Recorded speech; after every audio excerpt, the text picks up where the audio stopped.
ಅವರಿಂದ ಓದಿಸಿ ಅನುಭವವನ್ನು ಹಂಚಿಕೊಳ್ಳಕ್ಕೆ ಕಾರಣವಾದಂಥ ಸದ್ಗುರುಗಳಾದಂಥ ಶ್ರೀ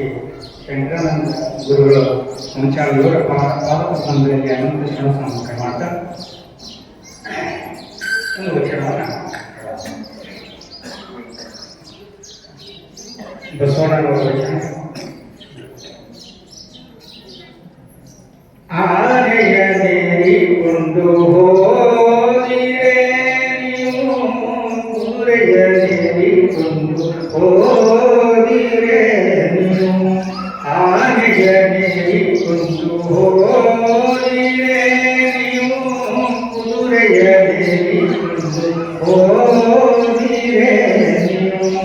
ಕುಂಕುಮ ಕಸ್ತೂರಿಯ